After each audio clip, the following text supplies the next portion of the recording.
Lane. Present. Councilmember Jerry Reesner. Here. Councilmember Ricky Warwick. Councilmember Larry Sanders. Here. City Attorney Scott Francis. Here. City Engineer Greg Phipps. Here. Chief of Police Stephen Carlisle. Captain Jeff Campbell. Here. City Secretary Marie Campbell. Here. City Administrator Scott Godfrey is here. Sounds good. All right, guys, so moving on to item 3, discuss and consider the implementation of zoning regulations within the city of Rolling Forest and take possible action to establish policies and procedures for enacting, adopting, and enforcing zoning regulations. Catch me up. I'm going to turn this over to you.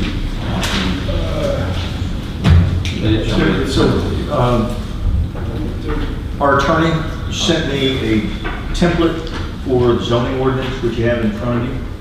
I have not gone through and filled out all the specifics for, say, a residential building, minimum number of square feet, minimum setbacks, lot width, things like that. I've asked city administrator to get with our code enforcement and our permitting to see if that's something that they have access to from our other ordinances and from deed restrictions. I know setbacks vary somewhat in the city. Specifically, I know in section 1 on the Peninsula Artesian Way, there's no setback, but I think generally it's 10 feet. So I don't know how much detail we need to go in there. Same thing with square footage requirements for buildings. I think they're generally the same for all the residential. I don't know about our multifamily or minimum unit size, things like that. Parking spaces, I think we can request 2 spaces per unit, something like that. And if we want to, for the commercial, if we want to make any specific requirements, attorney had mentioned that maybe you put parking in the back rather than the front, right? You have changes we can make to our lighting that says no lights on after 9 o'clock at night or something, other than for safety lighting. We can look at if we want different types of commercials, say a commercial 1 or a commercial 2, where 1 allows tobacco sales, alcohol sales, gasoline sales, tire shops, mechanics, auto parts, whatever. We can't, as I understand it, exclude any business, including sexually oriented businesses. What we can is regulate where they can be. So, well, specific sexually oriented businesses, you might be able to regulate and, depending on what they're actually doing, if it is a specifically statute-defined sexually oriented business, it might be able to. but you couldn't actually exclude them, though, that there was, that essentially is a taking if you don't allow them to do business, but you can define where they can do business. Yeah, well, again, it depends on, you have to follow whatever the state statute says. So the point being, right, we've got a liquor store by the bridge that I think most people are not enthusiastic about, other than the ones who shop there. We have the liquor store at Appian Deli, which is not open yet. We have the one at the Fuel Max, right? But maybe we want to say that the only ones going forward can be on Galaxy and Rolling Forest, that we don't want any others throughout the city. But maybe we're okay with a grocery store, a daycare, a donut shop, a restaurant. So we might want to have different types of commercial that are permitted at different areas of the city, and that's something we can look at here. So in the pages at the back in those tables, you'll see that it just says commercial X if we want to have different types of commercial. Multifamily, we've got some that are townhomes that are connected. We've got some that are single-story individual residences, but there may be, say, 8 in a 4-plex. You know, a 4-plex facing each other or next to each other on the same property. There may be 8 or 12 units, but they're individual dwellings with parking out front and ground level entry. The only ones I know that are not ground level entry are the ones on Fountain View, that there's a 4-plex that's 2 on top of 2. So we may want to look at for our multifamily where we say it's going to be on Appian Way, continuing where they're already broken ground or between the ones that are already built, to say that yes, it can be multifamily, but it has to be ground floor entry. or it has to be an interior corridor that you can't have exterior second-story entry. Whatever we want to do, right? Those are still undefined in this ordinance, and so each of you will need to give your consideration as to what you want those restrictions to be as far as regulations, not banning it, but regulating it. And then as you look at those, so what I've done is each page is a different section. So section 1 through 6, the lot number, how it is currently deed restricted, as unrestricted are the only ones I put in here, the only ones we're changing.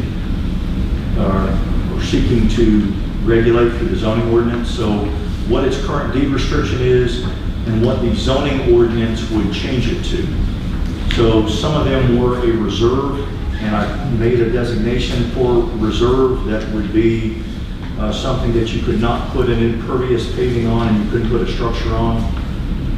So it would essentially stay either grass or trees. Some of them are city parks, some of them are municipal utilities like the Mud District. There's some back in section 4 or 5 that were specifically set aside for a substation for power whenever that gets built out. But most are single-family residential, a few multifamily residential along Appian Way, and then the commercial we spoke of at Rolling Forest and Galaxy. And we may want to look at those again, just going through the map in detail on Galaxy. I think right now we said just the 4 corners of Galaxy and Rolling Forest, but there's some that go on the tram side of Galaxy, right? As you're going towards Glendora, that we may want to consider those commercial, or we may want those to be single-family residential. So I don't know if y'all want to go through these individually, lot by lot. If you want to look at them yourselves, or you want to just accept what's there, is however y'all would like to proceed. And then the very last page is just a first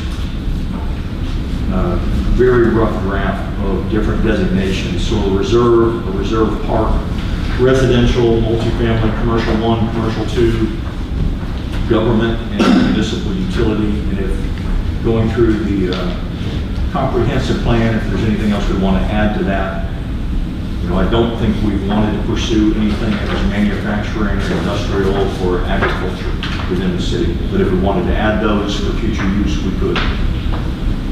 And I missed the last meeting, Councilman, so have y'all, multifamily dwellings, have y'all designated any undeveloped properties to be multifamily? So the short answer is yes. Okay. And the little bit longer answer to that is currently the multifamily is just on Appian. Mm-hmm. There's 2, get my bearings straight, I think north of Rolling Forest, you know, on the other side of Dollar General. Okay. And then there's between the Dollar General and the Appian Deli, there's about 8 lots. One of those is undeveloped, and they ask for that to remain commercial. Mm-hmm. And that's where the Fuel Max is actually, I guess, requesting to put a 2-station gas pump there. Oh, okay. You know, it's yeah. Yep. And then there's 4 lots on the other side of the Appian Deli towards the extraterritorial jurisdiction that are deed restricted as unrestricted. Which one is that going to do? What lot number? That's essentially that red one there. Okay. I don't know what line number they're on. J7 or J8? What's that called? Yeah. Okay, no, it's all here. J7. So Scott, I don't know, can we pull up the appraisal district? Makes it a little easier to see. Yeah. So there's 4 lots on the other side of Appian Deli that we discussed wanting those to go to residential. Right. They're currently unrestricted. Yes, that's it. But everything across the street from the Appian Deli, from the corner of Magnolia Bend to the corner of Shady Lake would be multifamily. This would be. Except for the one that's on the corner of Shady Lake that's currently built out as a single-family residence. Yeah, I'd like to. And y'all had all discussed that pretty much. Everybody was, Now, we weren't all 100% in agreement. No, So, but but- we have discussed it, and I think Mr. Reesner, speaking for you, is he would like to see some of those remain commercial along Appian Way, that for the benefit of future tax revenue, some people would prefer to see residential regardless of the potential benefit, not from sales tax, Mhm. but from increased property value tax. yeah, definitely not. And then the owner from the one lot that's next to the Appian Deli that's undeveloped at the moment, between it and the multifamily, is here in the audience, and she has submitted a letter saying that she purchased it as a commercial property and wanted it to remain commercial. Gotcha. Okay. So not a specific use designated for it, just in our terms, it would be unrestricted. And the appraisal district doesn't recognize unrestricted, they see it as commercial or residential. Okay. All right. Did I miss anything?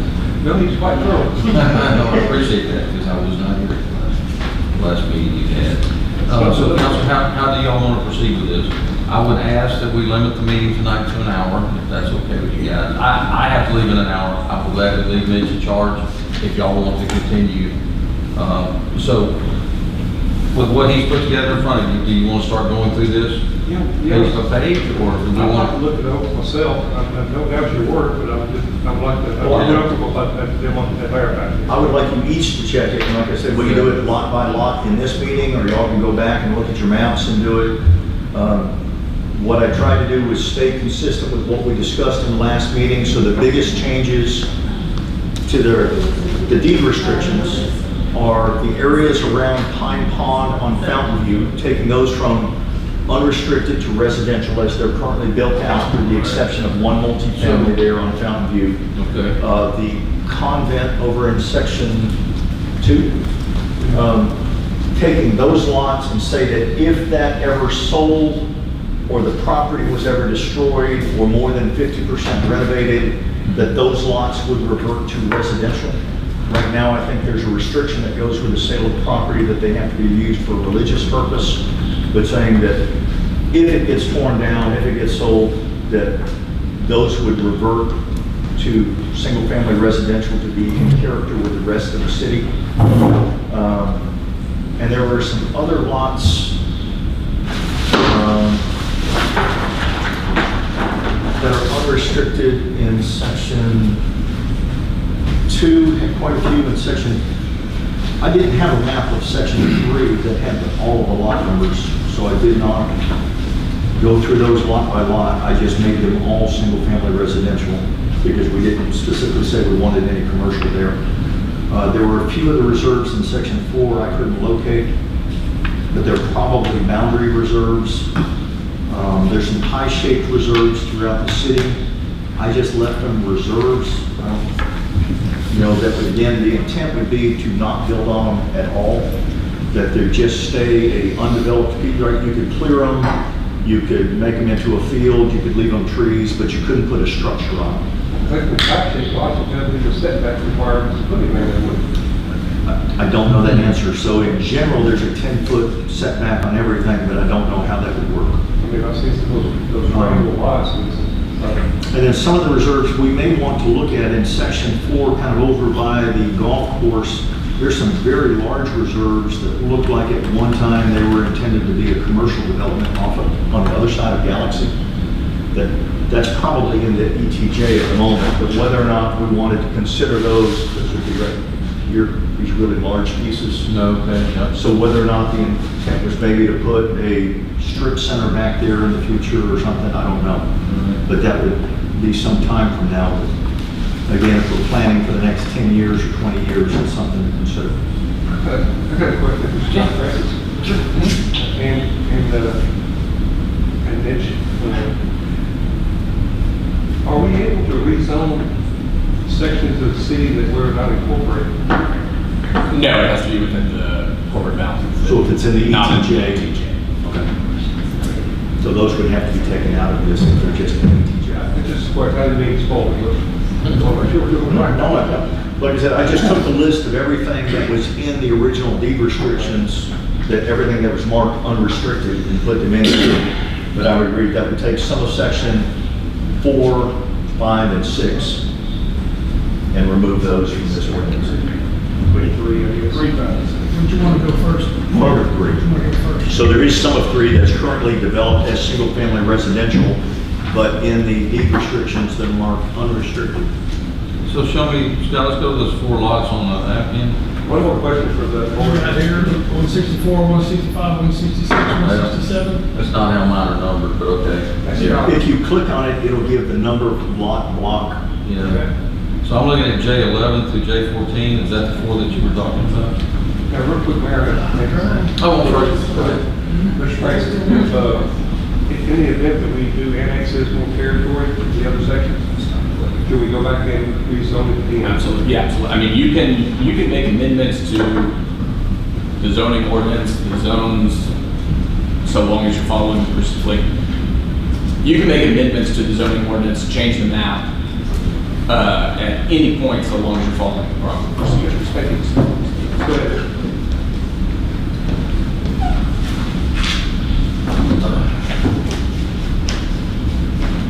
So it's probably the 5th one over, Scott. So I think there's 4 we're talking about changing from unrestricted Right. to single family. And then the 5th one over, you see that aerial line, that would be the Appian Deli, 1 to your left. Gotcha. Okay. And then that lot right next to it, between it and the multifamily, is the one that the owner requested it stay commercial. How do you have it listed on your list? Should be commercial. Yeah, but commercial X. But do please check those, so I need to know the lot number. Would be J, Well, it should be J. This probably is- J. That one next door is J. J7 or J9, or J. It should be J9. So that would be J9, I have as a question mark on there. Yep. So that should be, right, and the reason I put the question mark there is, did we want to mark it commercial or did we want to mark it multifamily? Right. So, Okay. And then you had talked about commercial, different levels. We can assign different levels to each. To what end? I'm sorry. To how many categories could we do? I mean, you can do as many as you want, you just have to treat them all, you know, like, commercial group A has to be all treated the same, Yeah. commercial group B has to be all treated the same. And you can't be checkering it. do you have some examples? Obviously, Houston is not zoned, but do you have some that are from? Probably, I think I could look and see that they have different. Yeah, I'd be curious to read some of the Sure. other.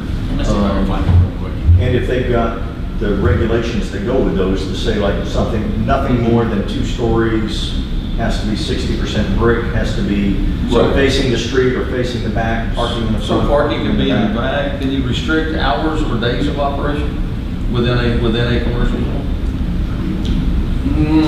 No, I don't. You're restricted. Well, you can restrict use of the building, I believe. I don't know of anything that specifically restricts you to do that, and you're allowed to regulate use of the building, so that would include hours. So you include hours or days of operation? Hours of operation. I mean, you might run into, so long as it's within reason, and you might run into some pushback with it, but, Do we have to look at the lighting requirements? We talked about lighting requirements, like 9 o'clock or 10 o'clock. Mhm. So we have a commercial business, are they exempt from that, or are they gonna be? Do we have a specific lighting ordinance? Just for commercial, Commercial buildings? But is it only like Yeah. a commercial ordinance, or is it strictly lighting ordinance, or do you know how that works? well, we do have one for signage. Right, I know signage, because I know Chief had talked with, like, the shop, when you come over the bridge, Chief has just made the request several times that they angle them down or dim them or something, but I don't know if we have any legal authority to restrict the lumens or. I think there was something about blinding the traffic, it had to be. Right. But I don't know if we have an ordinance, and if not, we could put it in these requirements that they have to be. Our signage ordinance, we put the limitations on the, how many women, the bright would be. But not for security lighting, we did not. No, but most businesses probably want security lighting because they're not gonna want to. No, I agree, but we need some restrictions there to keep things like what happened with the. My concern would be as great as, Angle, but not direct. right, so if Fuel Max, right, it's very well lit up. The liquor store is very well lit up. My concern would be with the multifamily directly across and adjacent from the Appian Deli, if they were to put in a gas pump there and have that same level of lighting, you'd have to have blackout curtains if you lived across the street from it. Other cities probably done that, they said it, I'm sure we're not the first one. Yeah, But I think you can have lighting studies done, you could have, right, whatever we want to put in the ordinance. that's why I would like We need to to know really what see we- some examples of what other cities have done at the different levels of commercial use. Yeah, because I tell our city, it's not very, we're not unique to any other city, but we face problems just like they do. And we can look for what other people do. That's what I'm saying, yeah, it would be good to research and just see. The city of Montgomery has a pretty extensive list. Do they? Okay. Yeah, theirs are pretty restricted. Some of the things that I've noticed here in some of our past planning is it looks like we've had lots that sometimes in the past, because when you look at the tax, they actually have two different tax numbers, which indicates there's probably two different owners on some of those lots. And based upon how the deed restrictions are written, we need to look at the legality of doing any future ones that way. For instance, if I have a lot, I can't just divide that in the center. That's one lot according to the deed restrictions. And when you see two different tax IDs on it, that indicates that there may be two lots there. So we want to be very careful of that. So just an example of that, I don't know the ones you're talking about, like my property has two tax numbers because it's co-ownership.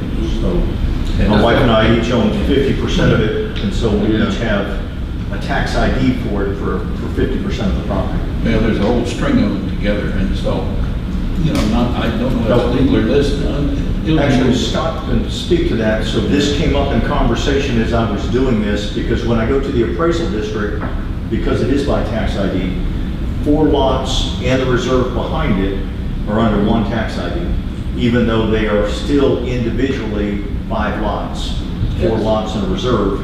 But our previous administrator asked for them to be combined for the tax ID Yes. because the owner at that time wanted to do a construction that would exceed the property boundaries, and rather than have it replatted, to do it as a single tax ID, as a workaround, where what we should have done is said, no, you have to go get it replatted, even if it costs you an extra $2,000-3,000, whatever it is. If you're going to cross the property line, you need to have it replatted. It crossed two properties, two different owners. But the tax people, I have one tax ID for both lots. And I had to do the same. I sold some property in another county, and I had to do the same there. Can you go to that one, Scott, that's got the, See that one? yes, Mr. Guzman's? Yes, sir. Yeah, that's when attorney, So like that big one right there. wasn't that David? Or Councilman Lane? Remember, Forrester was filing some paperwork over there showing it, showing that instead of making the people replot them. Remember that? There was some paperwork, instead of making people break that property up or replat it, there was some paperwork that he was filing on record to show that it was treated as one. I just think that's a workaround we probably It was should a not have done. workaround. So like this Yeah. one, if you scroll back up, can you click on that one here? No, I know. We're struggling. I know. It's not the easiest of websites. Well, it's, Right there. So that is 4 lots in a reserve, but it has one tax ID. there you go. Now you can see. There you go. Right, so there's a giant reserve behind it that's the same size as the 4 lots in the front. And almost across the street, there's 3 lots and a huge reserve that runs street to street behind it. And I'm just amazed that that reserve was sold. Right. What I'm told is back when the developer was going bankrupt, they were willing to sell off anything that somebody was willing to buy. And people bought them at a discounted rate. And so that behind 20 homes is owned by one person. Now, those lots are right just down the street from the corner of Avenue Way and Roman Forest. On your 2-story homes with walkway, one of the things we want to make sure is because when you get stairways between two sections now, we could have a fire and safety hazard. So we want to run that by whoever we need to run that by before we allow anything like that. On the commercial 1, commercial 2. I do have a few examples of names, but I'd like to share. I think those items, they were okay in the back, but the first thing I look for was what are they? I look in the definition, so I would certainly move all of that up to the common definition area so a person can say, this is commercial 1 and it's commercial 2. That was the only place that I found that was on like the third page from the back or something like And that. some of the sections, like 5 and 6, actually have deed restrictions that say you can't have grocery stores. So if you, the ones that are on your wall, that you sent me the 4 or 5 pages in the different sections, Right. several of the sections actually have a deed restriction that specifically says you cannot have these type of businesses in this section, and the grocery stores was one of them, Really? exceeding so many square feet. So you couldn't have something like more than 2,400 foot of sales floor for groceries or produce or something, which was That was past the golf course. As far as the taxes go, we're going to have a nice bump in revenue, but after that bump, because of the new houses going in, and when that bump in revenue goes, we're going to have then debt come up because we'll have streets we have to maintain and such, and that's one of the reasons. And besides what we get in on property tax, what the chief's department brings in, we have very little other revenue. And I would hate to see us in 4 years and people say, my gosh, my taxes are going to go out of sight. And if you were asked today, would you rather have more commercial lots or would you rather have your property tax go up? If a person says, I'd rather have my property tax go up, they certainly have more money than I have. So we want to be careful about how many lots and where they're at. I don't have a problem with changing them. I just have a problem with where they may be to change it. I think if that be the case, if we don't get sales tax anyway, so regardless of what's there, or commercial or residential, that's probably the same. Has nothing to do with sales tax. Yeah. We have, the Dollar General is worth over $2 million, and that brings in a lot more revenue for the city than my house, I got homestead exemption. So residential is fine, but if you're gonna look at long-term commercial or long-term revenue for the city, and we don't have a lot of extra choices we can do, and that's, so we're gonna have to look at that very carefully, in my opinion, before we jump in and convert a lot of lots, as I said. A lot of the multi-family are where they're located. considerably more than a single family because there's 8 residences, not one. Yeah. Right? So they may take up 2 or 3 lots Yes, also. exactly. So there's a trade-off. Yeah, there is a And of course, trade-off. you're losing the character of the neighborhood depending on, so just between you and me, I'm not as adamantly opposed to commercial.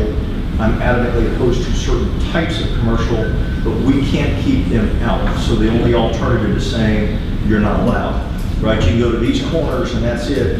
Because I can't control what you are and I can't have a gentleman's agreement that you're willing to put in only this or this in this development. You could agree to that, and then tomorrow you could put in a tattoo shop, a tire repair shop, and an auto parts salvage yard. And we can't control that, and that's what concerns me, is if, like for instance, that lot there that's surrounded by residential lots, somebody turned into a salvage yard because it's unrestricted. I think that's the concern we'll find with most of our residents and myself. The other research I did, because of the discussion right down at the end, a gentleman that wants to add a few fuel pumps, there is no restriction in the state of Texas that I could find that said, that lists how far away you can have a fuel tank from your commercial water source. What it does do, imposes a lot of restrictions upon the people who are putting the fuel in about the protection they have to take and the testing. There's a lot that goes on within that field. So I was wondering, if they're too close, can we stop them? And in fact, you can't. But I think what we may be able to do is put in drainage requirements that says that you have to have an offsetting on-site stormwater detention system for the impervious area that you pave. And so that if they pave that entire 1 acre lot, then they have to have enough stormwater collection underground to offset that, like Fuel Max did, right? They put in a detention pond, that we can have that same requirement. You guys want to know a few samples of the different kinds of zones? Okay. I have two cities here. One is City of Angleton has 4 different commercial zones. 5, I guess if you include, they have a central business district zone. They have commercial general, commercial neighborhood, commercial office retail, and then commercial mixed use.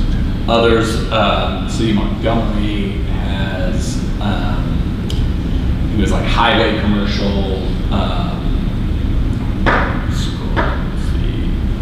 let's see, they had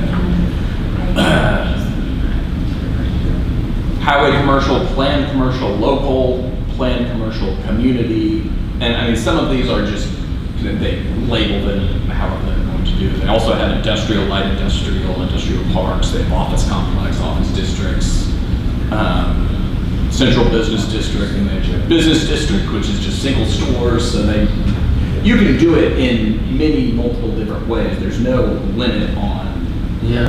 And then, on how you want to. and then in each category, you can set restrictions as long as you apply those restrictions across the board in that category. Right. Yeah, so I like that. I mean, some of the cities like Oak Ridge North, right? They have highway frontage, so they're very different from us. It's a bedroom community that has one strip of highway frontage that is very heavily commercial. And then they've got some commercial space throughout, but it's largely a bedroom community. Panorama Village, offset from the highway off of 45, but it's still a bedroom community with a little bit of commercial that are kind of similar to us. So I'd like to just look at what our options are there that make sense that, right, again, if we're going to allow commercial, then to make it as tight as we can, where the Dollar General may not be the name brand we want for the city, does serve a benefit to the city, that when the bridge floods and you need food, you can go there, right? It's convenient. Walmart and Kroger may not be that far, but the Dollar General's within walking distance for a lot of people that don't have that option. So it's not all negative when we have commercial. There's some positive sides to it, but it's getting the right businesses like a daycare as opposed to a vape shop. No, let's keep in mind the Galaxy coming behind our city is going to be a major thoroughfare in the next few years, okay? That's going to be an exit from 99. So that's one of the things I wanted to kind of revisit. I know we talked about everything on there being single-family residential other than the 4 corners of Galaxy and Roman Forest. And it may be something that, because that is going to be a major thoroughfare, if we're going to have commercial to generate revenue, That'd be a place to put it.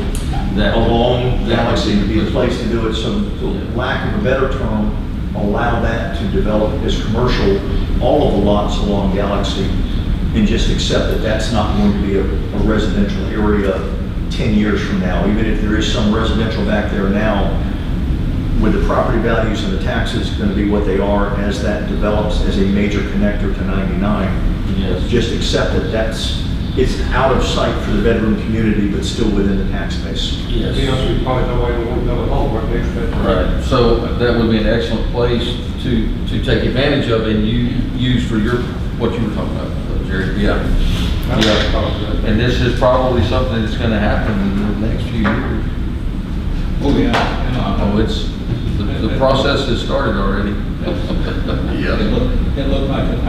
I think that as those businesses, and this is not the time to talk about it, and I know that East Montgomery County Improvement District has done a lot of providing incentives to people to come in. I don't know what we can do here in Roman Forest, but there will be a time when we may be wanting to do that to attract certain kinds of commercial that we'd really like to have, and that will provide enough tax benefit to make them work, make us want to do that. Provide a list. Provide a list to.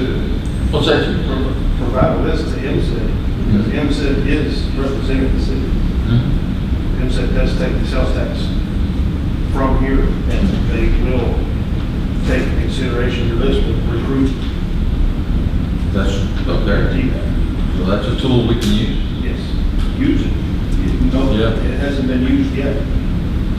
So I think, as council, I think there are, most of these properties, we're all in agreement on. There is just a few that we may have different opinions.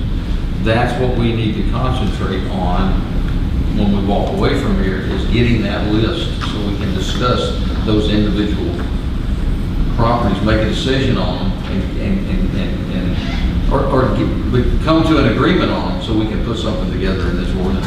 I think the only ones we had a disagreement with was some score on the right of that. Yeah. That's all as far as I know. That's probably what Jerry mentioned he didn't agree with. Mhm. The rest of the council supported that, making it residential. Yeah. Well, that's my understanding, I may be Sure. wrong, but, Yeah, because what I'd like to see is that, I'd like to see that list come together, get worked out. I'd like to see everything get put into this ordinance. What's the next step? Do we town hall meeting? Town hall First, That's right. and then we would adopt the ordinance. And so you have to have notice of a public hearing on the matter 15 days prior to the actual hearing, published newspaper on the website, and then conduct a public hearing. We have to send mailers, right? Send mailers to any properties that are affected or will change the nature of their current use. And I thought it was any property within 200 feet. Within 200 feet that would affect their current use of the property. 10 days prior to the voting. So would that apply, let's say like on Galaxy, they are currently as deed restricted as unrestricted. And we are putting a designation as commercial 1 and or commercial 2. Does that mean that they have to get notice because now it's not single family and it's not multifamily? Where before unrestricted meant you could do anything with it, we're still technically reducing the usage of that from anything you can imagine to only these I think categories. so. It affects their potential use of the properties. Because we're essentially doing away with the word unrestricted and everything is being classified as a commercial multifamily or single family. That's right. Makes sense. Quite a few mailers, but it's a one-time thing. And then people will come to the zoning board and request a variance or something if in the future they buy the property and want to do something different with it. yeah, I'd like to get this all wrapped up before November. I would like to too.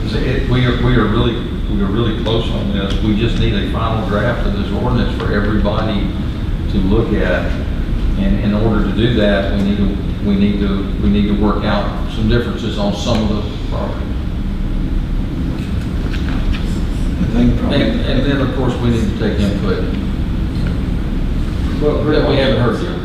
Yes. What we probably want to do is get a couple of big drawings, maybe enough for each council member, Yeah. with this on that shows, because the main contention, I think, is Avenue Way and Galaxy, if I Yes. read everything. It's something that shows those two roads. Now, we have other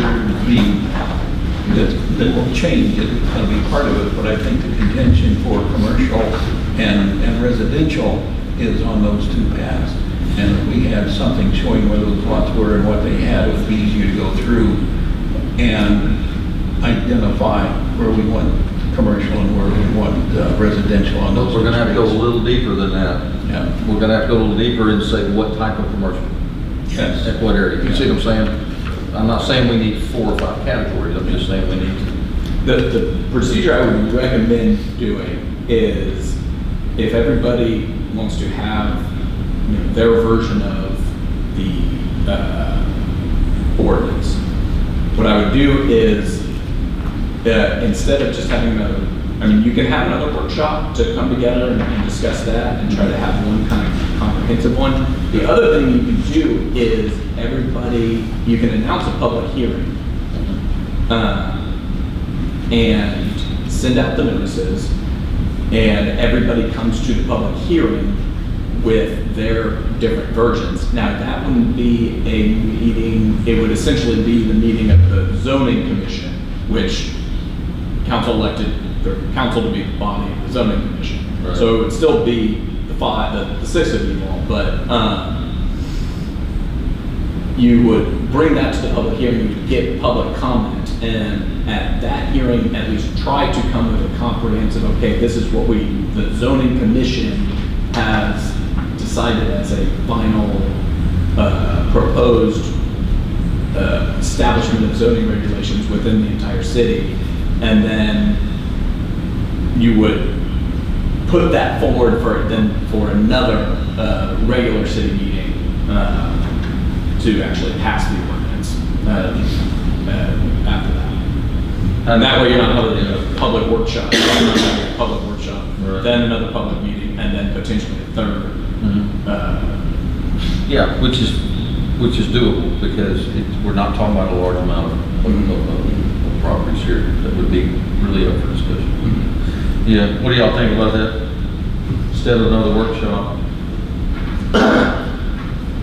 actually take it to a open town hall. And for that, you would not need to do the 10-day notice, because you don't know what the actual properties that are potentially going to be affected. That would essentially be the way that, like, home rule cities that have separate zoning commissions, they have public hearings meet for the meetings of just the zoning commission to basically get a report together that they're going to submit to council for consideration, and another public hearing for consideration, have public comment, and then actually rule on at that public meeting.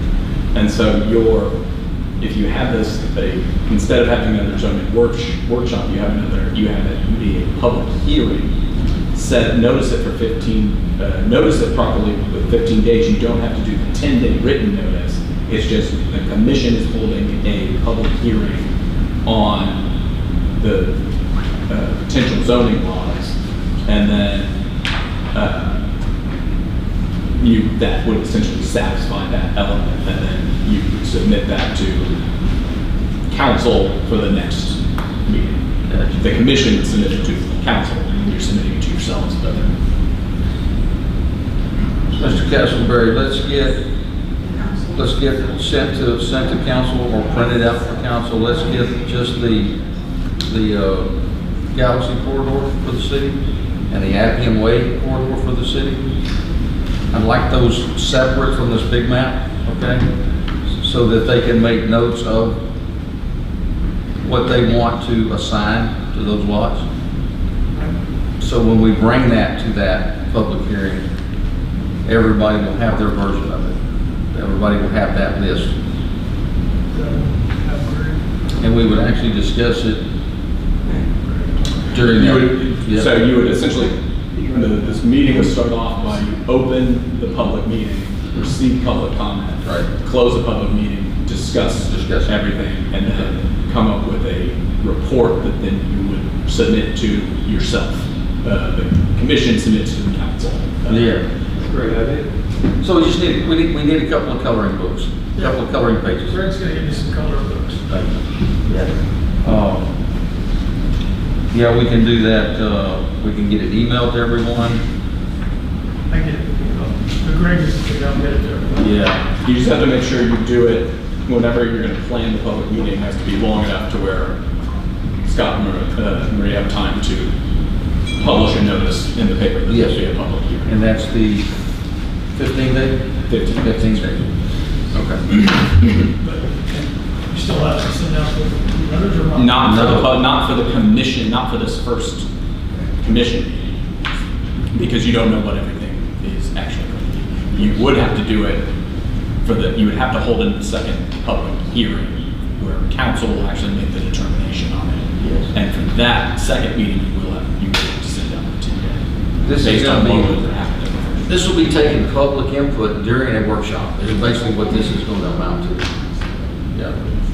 Which I like that idea. Yeah. The other comment I have is, I went through this, there's a couple of places where it talks about home rule, I think, the types of cities. I think that will add confusion. We need to figure out what we are here and go with that and not use the terms of both of them in terms of. We may change one of these days, we can change the ordinance then, as they got to reading, say, well, what are we read? And so, I think that needs to reflect who we are today. Right.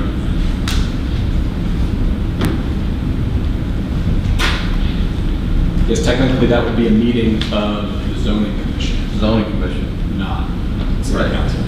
Council, okay. Only thing we need is 15 days prior notice. We are not gonna set that, we're not gonna discuss that right now. We need to take a look at our calendar for the next few months, next couple of months, but I agree with Councilman Lane. I'd really like to see this wrapped up before the end of the year. If not, we're going to lose a lot of knowledge. That is, you are correct. Yes. I'm in agreement with y'all on paying them up to the position.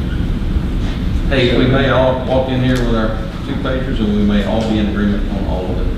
I feel like we're probably more than And that, you know. I think so. And then, but I'm curious to see what y'all come up with on the different commercial usage, you know, the usage of the commercial, and what area, you know. Okay.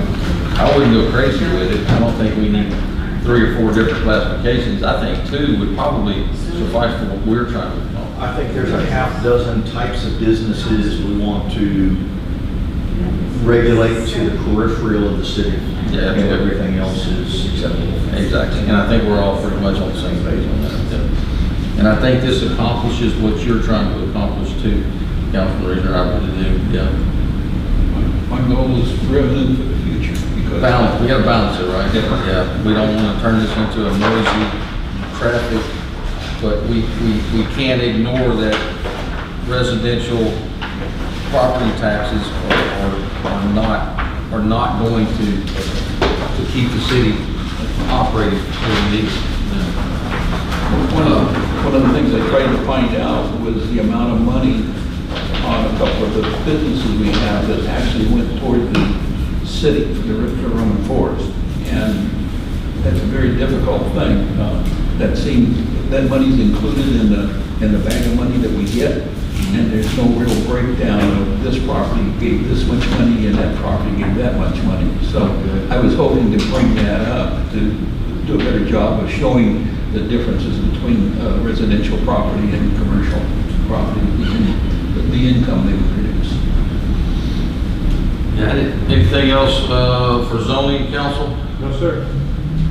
Before I close the meeting, this is just for information purposes. I will be putting a burn ban in effect that is going to start on Friday. Y'all may have noticed coming in on the boulevard that this is a good thing here. That contractor for the county went ahead and cleaned up all of the trees down the middle. It looks really nice. He's not completed yet. Yeah, really just gonna let y'all know about the burn ban. Expect that. Got anything before we close?